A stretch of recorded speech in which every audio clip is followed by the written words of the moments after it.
예수님이 사람들을 대하는 이야기가 나옵니다. 병든 사람 보면 예수님은 불쌍히 여기셨어요. 민망히 여기셨어요. 긍휼히 여기셨어요. 이때 사용되고 있는 단어는 헬라어는 우리말로 얘기하면 창자를 뜻하는 단어와 연결이 됩니다. 우리말로 그런 거 있잖아요. 얘야, 너 때문에 내가 애간장이 다 녹는 것 같았다. 너 때문에 내가 지금 얼마나 애를 태웠는지 아니? 그렇게 말하잖아요. 애라고 하는 게 창자를 뜻하는 순수한 우리말이거든요. 그러니까 예수 그리스도는 어떤 고통받는 사람을 보았을 때 그냥 안 됐네 이렇게 안 봤어요. 오히려 어떻게 봤습니까? 내 고륙지친이 고통을 당하는 것처럼 애태우는 마음이 있었단 말이에요. 창자가 끊어지는 것 같은 아픔을 느꼈단 말이에요. 그래서 저는 여러분 그리스도의 은혜를 뭐라고 보냐면 세상에 있는 어떤 아픔과도 무관하지 않아요. 예수 그리스도가. 그러니까 고통받는 사람들이 예수님 앞에 왔을 때 그들이 주님의 사랑 안에서 녹아지고 새로운 존재가 될 수 있었던 건 뭐냐면 전폭적으로 안아주시는, 정죄하지 않고 사랑해 주시는 주님의 사랑을 경험했기 때문이라고 말할 수 있습니다. 그러니까 여러분 모두도 받아들여진 것은 자격이 있어서가 아니라 주님의 가없는 은혜 때문에 우리가 그분의 자녀가 되었는데, 그 사랑을 받은 사람들이 해야 하는 일은 무엇이겠습니까? 바로 그리스도께서 하셨던 그 일을 우리가 해야 하잖아요. 저는 모태신앙으로 태어나서 평생 동안 예수 그리스도 이름으로 기도를 하고 성경을 읽어왔지만 단 한 번도 예수 그리스도의 음성을 직접 들은 적이 없었습니다. 나이가 40이 될 때까지. 그러니까 참 답답하더라고요. 예수님 음성을 듣고 싶어서 별짓을 다 했어요. 심지어는 지저스라는 뮤지컬에 4년 동안 예수 역할로 출연도 했습니다.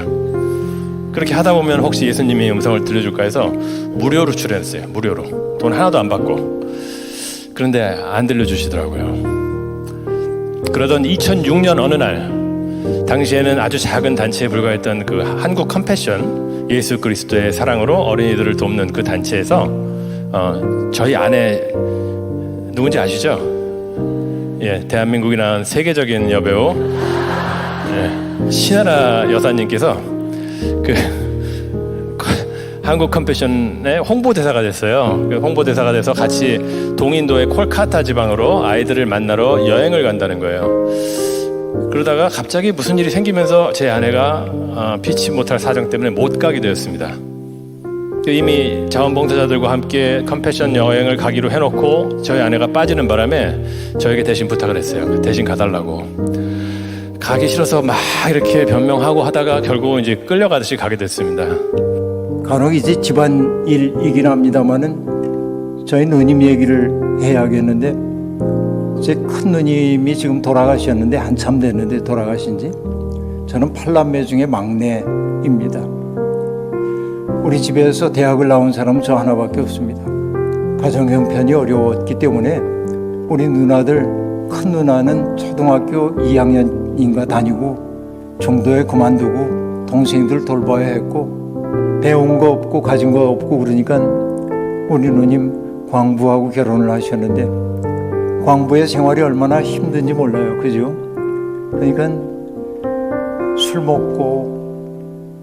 먹으면은 가끔 가정폭력도 나오고, 그 누나가 시달리다 못해가지고서는 광산촌을 떠나서 서울로 그냥 무작정 올라왔습니다. 가난한 누나가 서울에 와서 할 수 있는 일도 없고, 그러니까 산동네에 살면서 날마다 시장어귀에 내려가서 시장 상인들의 허드렛 일 해주고, 배추를 파는 사람들이 배추 겉껍질 시든 거 있으면 벗겨놓으면은 그거 주워다가 삶아서 말려놓고 이러면서 파듯이 먹고 사는 거예요. 여러분, 제가 그때 학교 근무하고 있을 때인데 학교 갈 때 아버지 어머니한테 학교 다녀오겠습니다. 그리고 학교 가고 퇴근해서 돌아오면 아버지 학교 잘 다녀왔습니다 하고 인사하면 언제나 반갑게 아버지가 맞아주시는데, 어느 날 가보면은 아버지 학교 다녀왔습니다 하고 말하면 애썼다 그러고는 한숨을 푹 쉬시는 거예요. 그러면 여러분 전 눈치가 빨라서 금방 알아요. 아버지가 누님 때문에 마음이 많이 아프시구나.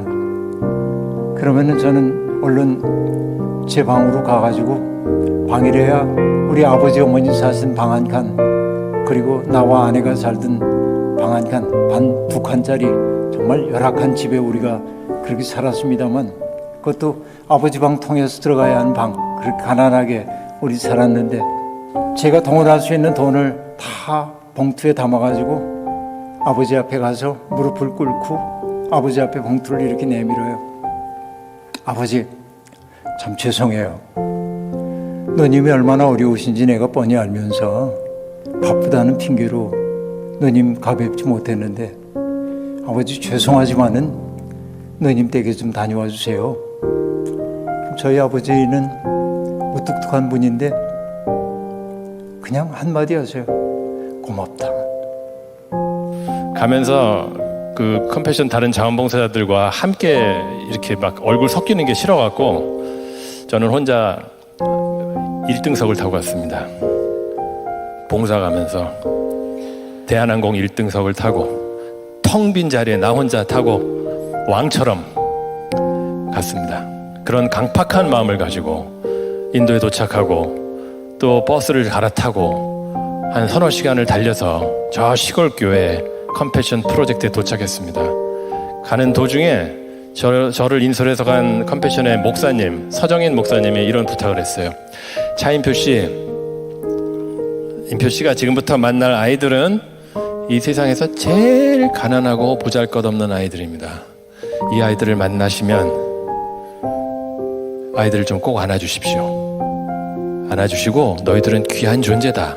사랑받기 위해서 태어났다. 내가 너희들을 사랑한다. 라고 한마디만 좀 해주십시오. 뭐 그거는 충분히 할 수 있죠. 누구나. 나도 그렇게 해야 되겠다라고 생각을 했습니다.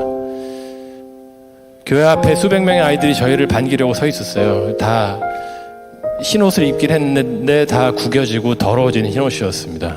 그 앞에, 줄 앞에 있는 아이가 제가 다가가니까 한 6, 7살쯤 된 인도 남자아이인데 저한테 먼저 이렇게 손을 내밀었습니다.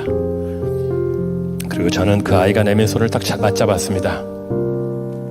다음 날이면은 아버지는 그 봉투를 가지고 누님 집 찾아가서 쌀도 2어말 사고 그 비어있는 쌀통에다가 부어주고 또 고기도 한 근 사가지고 가서 누나한테 주면서 가서 밥 짓고 국 끓여 오느라. 그래서 큰딸이 해주는 밥을 한 그릇 잘 드시고, 그리고 남은 돈은 봉투채로 너희에게 주면서 박서방 모르게 비상금 가지고 있어라. 요긴하게 써라. 그리고 주고 오셔요. 그날이면은 아버지 얼굴이 환하게 밝아져 있어요. 내가 학교에서 돌아오면. 그래서 여러분, 그때 제가 깨달은 게 있어요. 그게 뭐냐면, 내가 아버지에게 잘하려고 했었거든요. 편찮으시면 병원 모시고 가고, 또 좋다는 약 있으면 사다 드리려고 애를 썼고, 옷 사드리고, 아버지 쓸쓸하실까 봐 여행도 보내드리고. 아버지는 고마워하셨지만 아버지가 가장 기뻐하셨을 때는 언제냐면, 내가 누님의 사정을 헤아리고 그 누님을 돌봐주려고 할 때 아버지는 가장 기뻐하셨어요. 나중에서 알았어요. 우리 하늘 아버지도 똑같으시겠구나 라고 하는 거. 그렇죠? 하늘 아버지에게 자식이 많아요.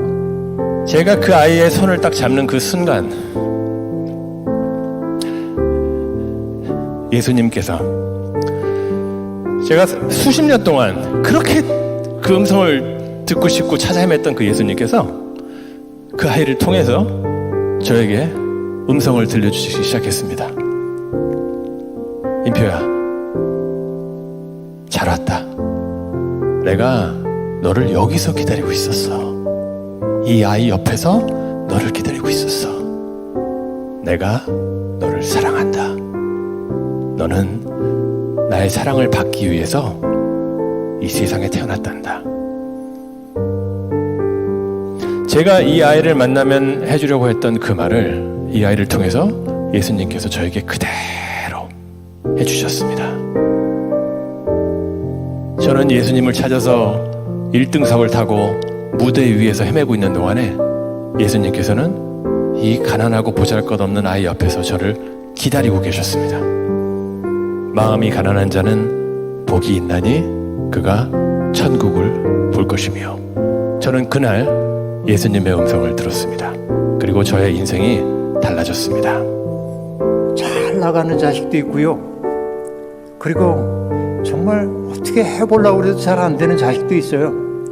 그러면 하늘아버지는 그냥 둬도 잘 되는 자식은 대견해해요. 아, 그래, 잘해. 그런데 하나님이 늘 마음 쓰는 건 누구예요? 애쓰는데 어려움 겪는 그 자식도 하나님의 자식이잖아요. 마음이 더 가잖아요. 그런데 하나님이 가장 기뻐하실 때는 언제냐면, 다른 자식이 하나님의 마음 아픔을 헤아려 여기 고통받는 하나님의 자녀를 돌봐주려고 할 때 하나님 가장 영광 받으세요. 컴패션을 통해서 한 아이를 후원한다는 것은 그냥 사역을 하는 것이 아닙니다. 자원봉사를 하는 게 아닙니다. 예수 그리스도와, 여러분께서 믿으시는 그 예수 그리스도와 동역을 하시는 겁니다. 예수님의 파트너가 되어 동역을 하시는 겁니다. 오늘 여러분들 모두 예수 그리스도의 파트너가 되시기를 진심으로 바라겠습니다.